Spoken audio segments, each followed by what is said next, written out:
colleagues in uniform, members from various media houses, ladies and gentlemen. Firstly, let me thank you for being here today. Ungal varagaikku nandri. Am I right? Thank you. Now, I am also from a neighboring state called Kerala, and I do understand a little bit of Tamil. What I can't understand, maybe he will be able to translate and give it to me. I am pleased to announce that the Honorable President of India and the Supreme Commander of the Indian Armed Forces, Sri Ramnath Kovind, will be presenting the coveted President's Colors to Air Force Station Hakimpet and 5 Base Repair Depot housed here at Sulur on 4th March of this 19. The presentation of colors will take place during a ceremonial parade that will be witnessed by various dignitaries, including the Governor of Tamil Nadu, Sri Banwari Lal Purohit, the Raksha Mantri, Srimati Nirmala Sita Raman, Sri Edappadi K. Palaniswamy, the Chief Minister of Tamil Nadu, and Air Chief Marshal B.S. Dhanova, Chief of the Air Staff. It is actually a matter of immense pride for Southern Air Command to host this prestigious event at this premier airbase. Beginning with 4 Wapiti aircraft and 16 Hawaii Sepoys, Indian Air Force today is the 4th largest air force in the world and a force to reckon with. This transformation would not have been possible without the invaluable contributions of our veterans and the various units towards operational preparedness and security of a nation. The presidential colors that we're talking about is the highest and most prestigious honor bestowed upon units of the armed forces who have made such contributions. Now let me give you a brief background of Southern Air Command, under which Sulur comes, Air Force Station Sulur itself, and the recipient units of the presidential colors. Now, due to the change in geopolitical situation around the southern peninsula during the early 80s, which you are quite aware of, a need was felt to have an air command in the region. Thus, the Southern Air Command, with its headquarters at Thiruvananthapuram, was raised on 19th July 1984, and it is the youngest amongst all the Air Force commands. The formation of this command and units under it enables quick deployment of combat forces to cater for sudden threats developing in the Indian Ocean region, Peninsular India, as well as the island territories including Andaman and Nicobar and the Lakshadweep and Minicoy Islands. Southern Air Command is the lead Indian Air Force command for disaster mitigation in the coastal areas and island territories, and has undertaken humanitarian assistance and disaster relief operations in a very highly professional manner. The recent occasions being Oki cyclone in December 17, this affected parts of Kanyakumari also, Theni forest fire in March 2018, and recently Kerala floods last year. As we speak today, I am glad to report that helicopters have been successful in dousing the recent fire at Bandipur forest, which you are aware of. Almost 32,000 kilograms of water has been dumped from helicopters to douse the fire. Coming to the airbase here at Sulur, it has a history of its own. I'm sure you know that. It was constructed by the Royal Navy in 1942. The airfield was first commissioned in 1942-43 during World War II and was placed under the then Southeast Asia Command. The airfield was taken over by the Indian Air Force in 1956 as a care and maintenance unit, and on 17 June 1985, 43 Wing under Southern Air Command was established at Sulur along with 5 Base Repair Depot. The station is presently commanded by Air Commander A.K. Puntambeka, who is sitting on my left.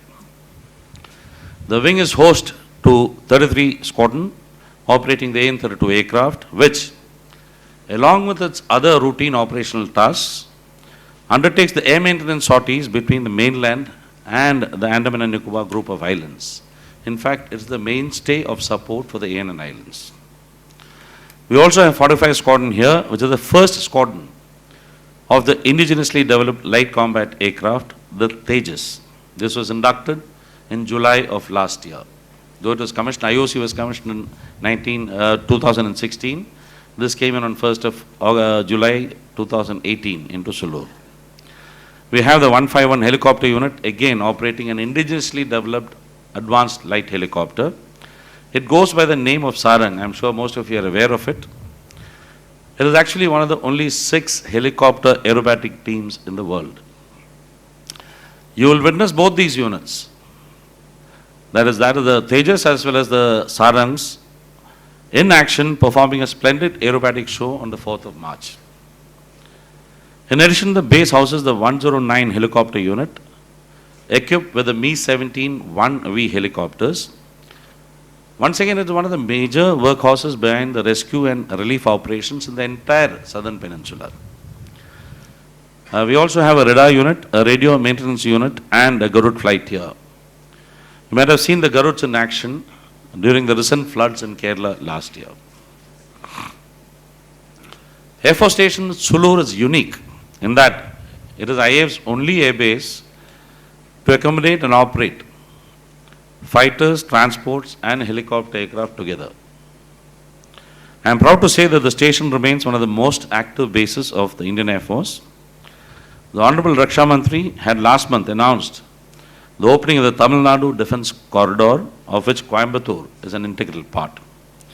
With that happening, Sulur will gain added importance. In fact, 20 acres of land have been identified for allotment to DRDO for the Advanced Medium Combat Aircraft Project of the ADA, Air Defence Agency.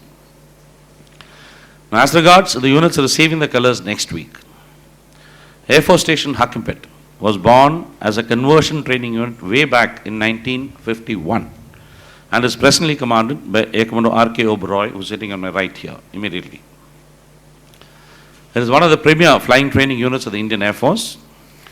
The glorious history of Air Force Station Hakimpet is adorned with exemplary professionalism, commitment, and dedication towards ensuring a strong foundation for young trainee pilots. The station has been continuously engaged in grooming fighter pilots since its inception. The training of helicopter pilots commenced in October 1973, post-induction of the Helicopter Training School at Hakimpet. It has been the cradle of leadership of thousands of helicopter pilots who learnt their flying skills at this school based at Hakimpet. Over the years, a very large volume of flying training has been imparted on 7 different types of aircraft, namely Spitfire, Tempest, Vampire, Chetak, Cheetah, Iskra, which is a Polish aircraft, and Kirin. The years 1995 and 2016 mark significant milestones in the history of Hakimpet. The first one actually relates to the induction of women pilots into the helicopter stream for the first time. That is 1995. In 2016, the first batch of 3 women fighter pilots commenced their training at Hakimpet. Excuse me. Besides excellence in training, the station can rightfully boast of a significant contribution in the Indo-Pak Wars of 1965 as well as 1971. During the Indo-Pak War of 1965, a large number of flying instructors and technical personnel were sent to operational units where they served with distinction. Now, 5 Base Repair Depot, which is co-located with Air Force Station Sulur, right here, was formed on 1st of April 1966 and is presently commanded by Air Commodore Atul Garg, who is sitting to the extreme right. The unit was formed to overhaul the NATS. I am sure all of you heard about it. It was known famously as the Sabre Slayers for the number of sabres that they shot down, the Pakistani sabres they shot down in the 1965 and 1971 wars. The Kiran aircraft project, Kiran again is an indigenously built trainer aircraft. This was inaugurated on 5th of December 1972 and the additional task to overhaul Kiran aircraft was assigned in 1974. The last batch of NATS were overhauled in 1981. The overhauling of Kiran aircraft continued till it was shifted to HAL Bangalore complex in 1989. The feather in the cap of the depot was when, in 1988, complete overhaul of 44 Kiran aircraft was carried out in a single year. That is actually a great achievement. The depot also boasts of the modification of Kiran aircraft into Surya Kiran, to form the famous IF aerobatic display team. I'm sure all of you have heard about the Surya. Subsequently, in the year 2017, the Kiran aircraft were replaced with the Hawk. However, the team retained the name Surya. The role of the depot was changed to undertake servicing of Avro aircraft in the year 1989. The depot was further assigned the task of servicing of Dornier aircraft in the year 1999. Both these tasks actually continue to this day. The depot is proud to have serviced 233 Avros and 77 Dornier aircraft till date, and the numbers are actually adding up. As a recognition of the high standards maintained, the depot has been earmarked to receive maintenance transfer of technology for rotables and engine for the state-of-the-art Pilatus PC-7 trainer aircraft. The BRD has been certified with ISO 9001:2015 standards in quality management and environment management systems.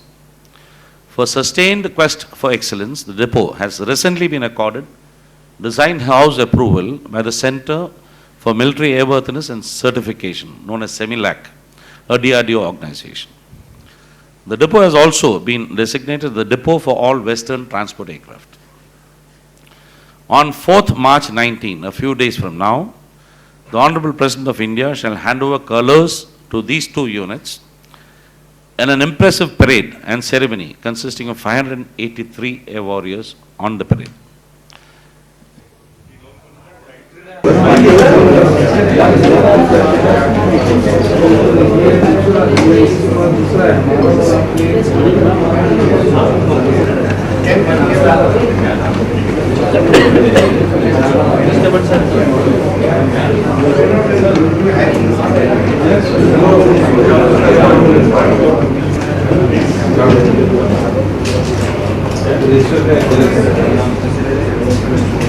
Refreshment outside. Once.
Some of the Assamese have been caught nearby the boundaries of the Sulur Air Force Station, and he feels that there may be a security issue.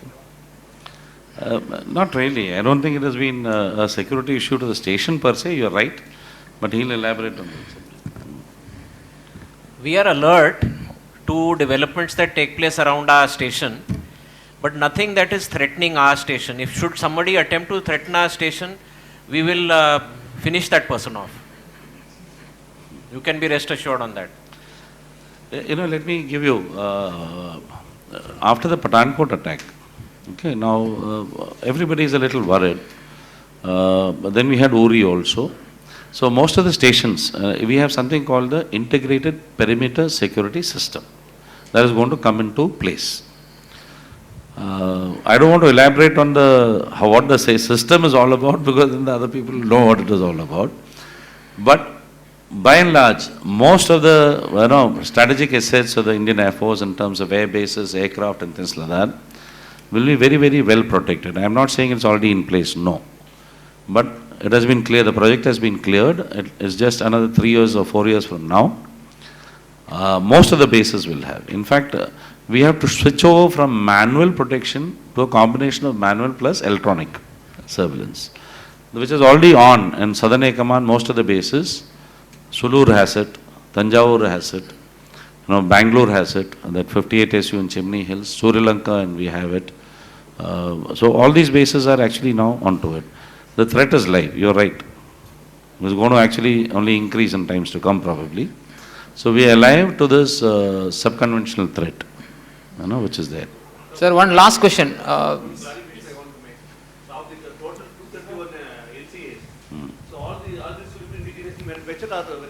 No, it is 100% indigenous. 100%. So I told you, this is the path ahead which has been envisaged. Sir, one last question from Pudhiya Talamurai. This is the last question for everybody. பேசும்போது கேரளா ஃப்ளட்டை பற்றியும் Bandipur ஃபயருக்கு help பண்ணதை பற்றி பேசுனீங்க. இப்போ அந்த Kerala flood அப்போ நீங்கள் பேசுனது வந்து ஏர்ஃபோர்ஸோட வந்து ஒர்க் பண்ணது வந்து இந்தியா லெவலில் நல்ல கமெண்ட்ஸ் கொடுத்தது. இந்த சூழ்நிலையில் கேரளாவுக்கு வந்து இந்தியன் ஃபோர்ஸ் சார்பில் ஏர்ஃபோர்ஸ் சார்பில் பில் அனுப்பியிருக்காங்க ஹெல்ப் பண்ணதுக்கு சொல்லி. அது வந்து மிகப்பெரிய விமர்சனத்தை ஏற்படுத்துச்சு. இந்த சூழ்நிலை பந்திப்பூர் ஃபயருக்கு ஹெல்ப் பண்ணியிருக்கீங்க, அதுக்கு bill அனுப்புவீங்களா? Then one more photograph, isn't it? இன்னொரு photograph.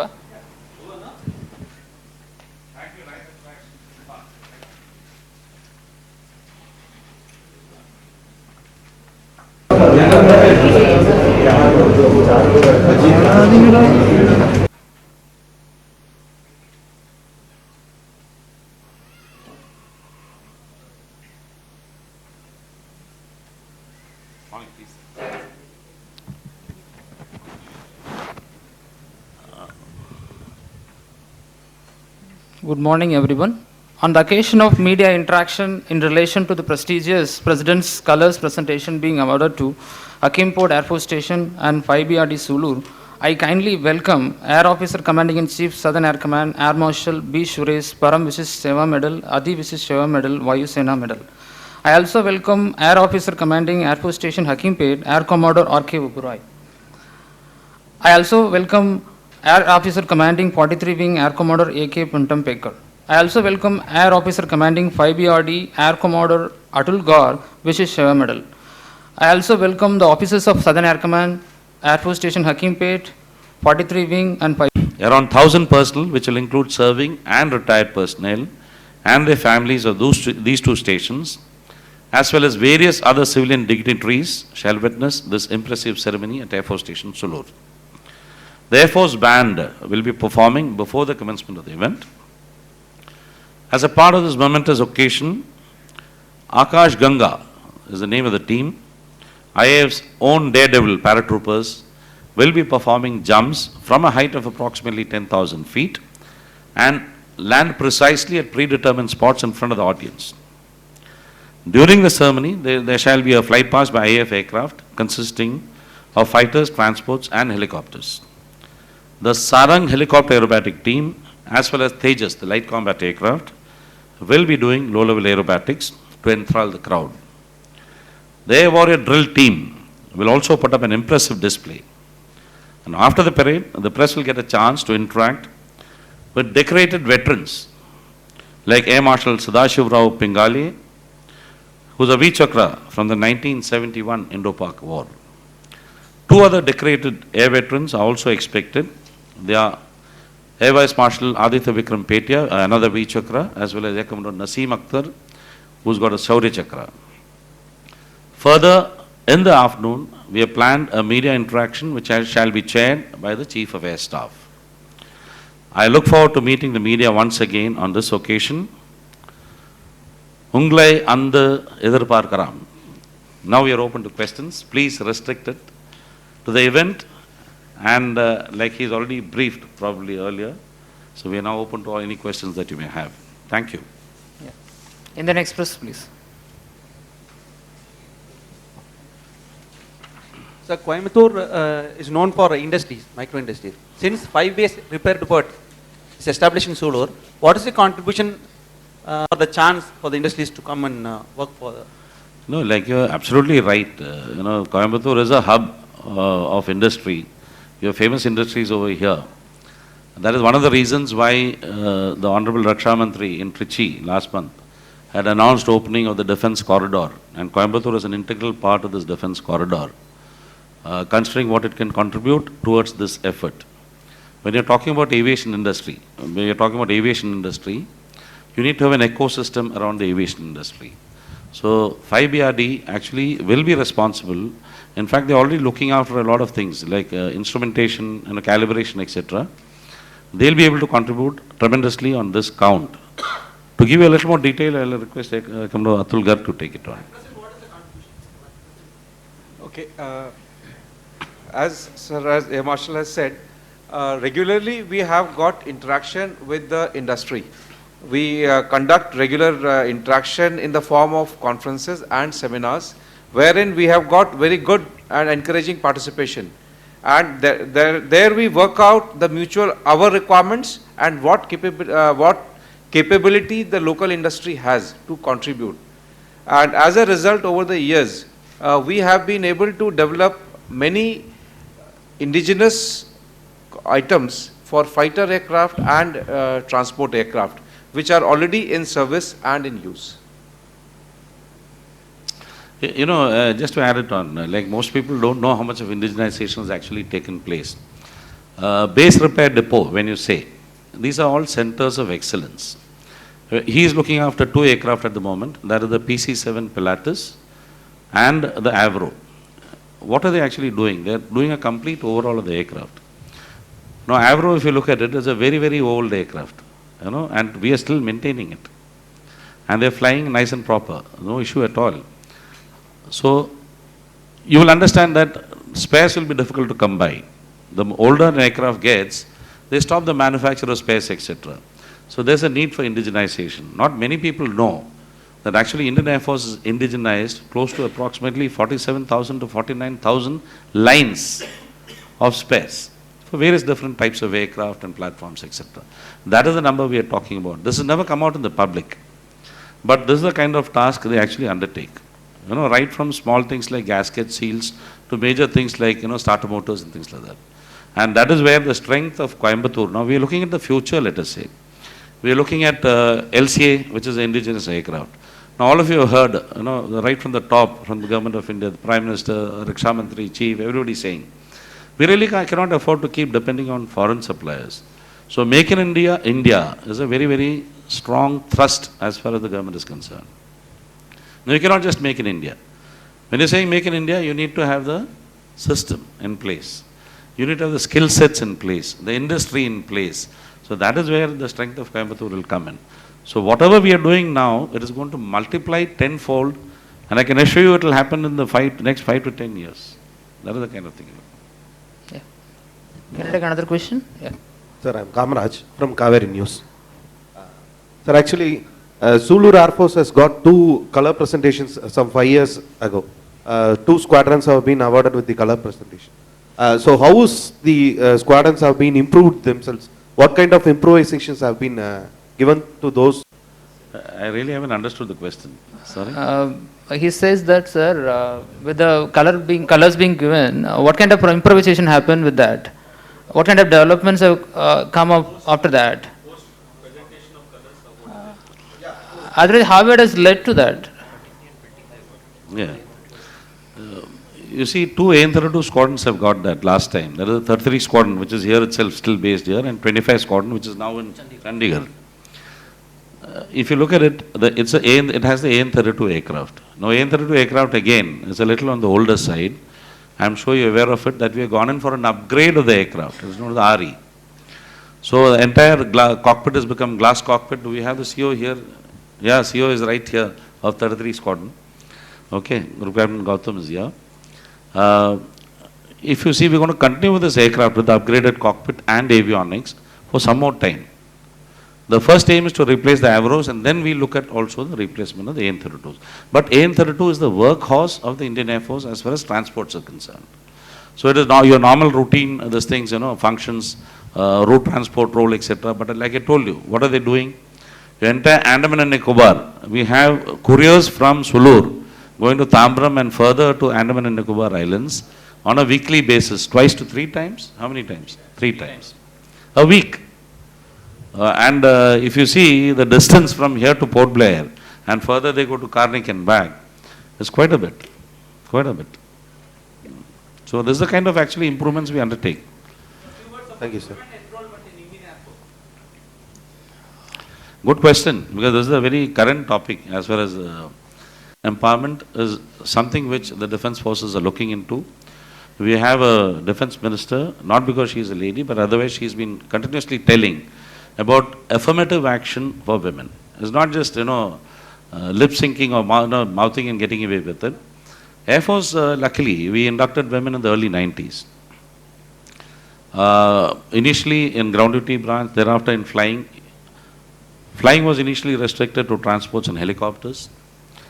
But as of 2016 July, we also inducted women into fighter cockpits. You'll be glad to know that the first three, out of the first three, two are already in MiG-21 squadrons. They've been flying the MiG-21 Bison aircraft solo. And the third, Mohana Singh, is in the Hawks. She's getting operational in the Hawks. 4 more have joined. Total, we'll have 7. In fact, the 7th one is undergoing training in his establishment in fighters, in the Kiran. So all the barriers have been broken. The next issue is what? As permanent commission. Even that actually last year it has been sorted out. The Honorable Prime Minister had announced in the forts of on the ramparts of the Red Fort, that we look at permanent commission for women. That has been accelerated. So all the short service people, male and women, female, will be given an opportunity at permanent commission. Once again, the Air Force has taken the lead here. We have given permanent commission to one lady officer from the flying stream as of December 18. So that barrier has also been broken. So we are given a lot of things are in the move. Not only that, Air Force has the largest number of women officers as a percentage of the total strength of officers amongst the armed forces. So we are a very, very pro armed force. Yeah. Anything from the other side, Hindu, Deccan Chronicle? Okay.